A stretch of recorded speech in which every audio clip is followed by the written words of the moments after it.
अस्सलाम वालेकुम। क्या बेरी टाउन कराची की मार्केट में बेहतरी आने वाली है? ये टॉपिक एक ऐसा मार्केट के अंदर सर्कुलेट हुआ हुआ है कि हर बंदा इस चीज़ को जो है वो चला रहा है, थंबनेल बन रहे हैं।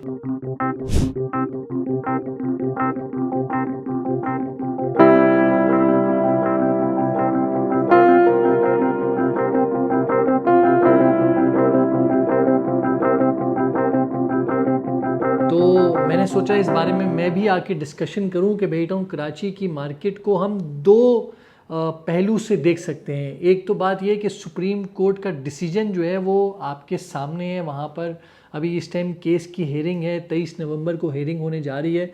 तो वो तो 23 नवंबर के बाद पता लगेगा कि मज़ीद प्राइसेस में डिप आ सकता है या कुछ पॉजिटिव बात आ गई तो ये मार्केट को इन्वेस्टर्स जो हैं, जो कि अभी इस टाइम इतने खूनखार खून की तरह बैठे हैं कि बस किसी तरीके से कोई अच्छी खबर आए और हम रेट को ऊपर कर दें। तो एक पहलू ये है। दूसरा पहलू ये है कि बेरी टाउन कराची में प्राइसेस इतनी ज़्यादा ऑलरेडी ड्रॉप होने की वजह से सप्लाई मार्केट में उस हिसाब से है ही नहीं।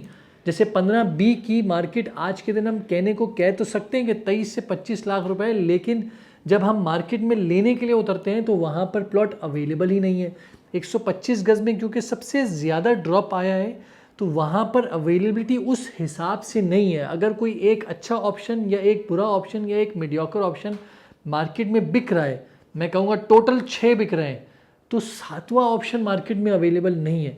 तो पहले तो हमें ये बात समझनी पड़ेगी कि जो आज मार्केट की सिचुएशन मौजूद है कि प्राइसेस इतनी ड्रॉप हुई हुई हैं और मज़ीद सुप्रीम कोर्ट के बाद से 10% मज़ीद ड्रॉप हो गई हैं, तो क्या ये सुप्रीम कोर्ट की वजह से ही सब कुछ हुआ है या पहले से था? तो उसका आंसर बिल्कुल आपने सही समझा है कि बेरी टाउन कराची की मार्केट तो पिछले 1.5 सालों से स्लोली एंड ग्रेजुअली ड्रॉप होना शुरू हुई थी। उसका मेन रीज़न पॉलिटिकल सिचुएशन, आपकी जो इकोनॉमिक क्राइसिस थे, आपकी जो ये इंटरेस्ट रेट था वो इतना ज़्यादा था, डॉलर के रेट में इतना ज़्यादा इजाफा हो गया था, गोल्ड के रेट में इतना ज़्यादा इजाफा हो गया था। इन सब वजूहात की वजह से प्राइसेस ड्रॉप हुई थी।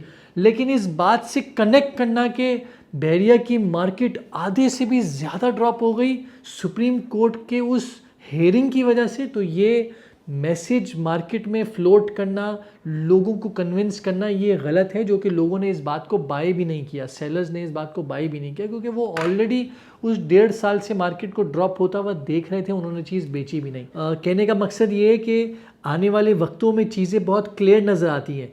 या तो मज़ीद 10% प्राइसेस डिप आ सकती हैं, जो कि आज के दिन प्राइसेस हैं अगर सुप्रीम कोर्ट की हेयरिंग में कुछ नेगेटिव बात जाती है। लेकिन लॉन्गर रन में ना सोसाइटी कहीं जा रही है, और जो बातें सामने है कि मलिर एक्सप्रेसवे का काम स्पीड के साथ जारी है, जनवरी तक में उसका फर्स्ट फेज़ ओपन कर दिया जाएगा।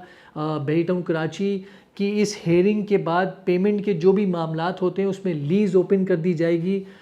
तीसरी बात, यहाँ पर जो डेवलपमेंट का काम है, चाहे वो ग्रैंड जामिया मॉस्क हो, चाहे PSL के लिए जो काफ़ी क्रिकेट स्टेडियम है उसका काम हो, वो इतनी स्पीड के साथ हो रहा है ताकि लोग यहाँ पर पब्लिक सिर्फ छुट्टियाँ मनाने के लिए या ईद मनाने के लिए जो यहाँ आती है वो नॉर्मल रिहाइश के पर्सपेक्टिव से आएगी यहाँ पर, और उतनी स्पीड से आएगी ताकि मामलात जब सेटल डाउन हो जाए। तो ये सब जो गुड न्यूज़ आपको नज़र आ रही है, इसके लिए फ़ासला थोड़ा सा ही रह गया है। अभी मुश्किल वक्त है, लेकिन आप यकीन जानिए कि ये फ़ासला थोड़ा सा ही है। अगर आप लोग कुछ देर और जो सेलर्स हैं वो होल्ड कर जाएंगे तो उनको नफ़ा ही नफ़ा है। लेकिन जो लोग मजबूरी के तहत बेच रहे हैं और जो बायर्स आज के दिन चांस डील समझ के लेना चाह रहे हैं, आप यकीन जानिए कि अगर आपको प्रेजेंट 25 का प्लॉट हो, जिस रेट पे भी मिल रहा है वो इनफेक्ट रेट चांस डील है। अगर आपको 2000 गज का गोल्फ सिटी का प्लॉट 3 करोड़ 20 लाख रुपए मिल रहा है, आप यकीन जानिए ये चांस डील ही है। अब आप उसको चांस डील ना कंसिडर करें, वो आपकी मर्ज़ी है, क्योंकि जब रेट बढ़ जाएंगे तो फिर आपको लगेगा कि हाँ यार वो चांस डील बड़ी अच्छी थी, यार उस रेट पे काफ़ी अच्छा हमें मिलते थे, मैंने परचेज़ नहीं किया। तो इसका क्यों मौका देना अपने आप को? अगर मार्केट में मजबूरी के तहत लोग बेच रहे हैं जिनको ज़रूरत है पैसों की, तो और आपके पास पैसे मौजूद हैं तो आप चीज़ को बार्टर करके आप अपना बेनिफिट गेन कर सकते हैं। लास्ट में मैं सिर्फ एक चीज़ कहूँगा उन बायर्स के लिए जो मार्केट के अंदर भरपूर रिसर्च कर रहे हैं, ज़मीन.com की फ़ेक इन्वेंट्रीज देख देख के खुश हो रहे हैं, और वो ये तसव्वुर कर रहे हैं कि जो मैंने रेट वहाँ देख लिया है उसी रेट में मार्केट में उतर के चीज़ निकालने की कोशिश करूँगा जो कि उनको नहीं मिलती। उनके लिए सिर्फ यही है कि आप यकीन जानिए, आपने जैसे स्टॉक एक्सचेंज में तेज़ी देखते हैं ना, चाहे पाकिस्तान की हो, फॉरेक्स ट्रेडिंग हो, उसी तरीके से बेटा कराची के रेट भी वैसे ही है।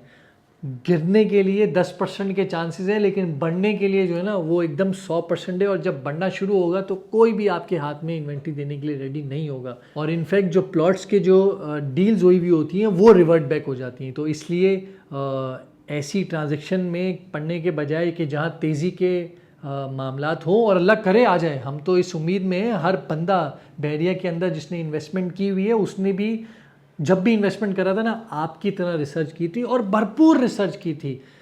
लेकिन आज उनके रेट भी माइनस में, तो वो भी इस इंतज़ार में कि बस अब बहुत माइनस देख लिया, अब हम पॉजिटिव की तरफ जाएं। तो अल्लाह करेगा इंशाल्लाह जब पॉजिटिव जाएगी तो आप भी उसमें से पैसे कमाएंगे, अगर आपने सही वक्त पे डिसीजन ले लिया होगा। तो अपना बहुत बहुत ख्याल रखें। नीचे दिए हुए चैनल को सब्सक्राइब कीजिए। खुदा हाफिज़।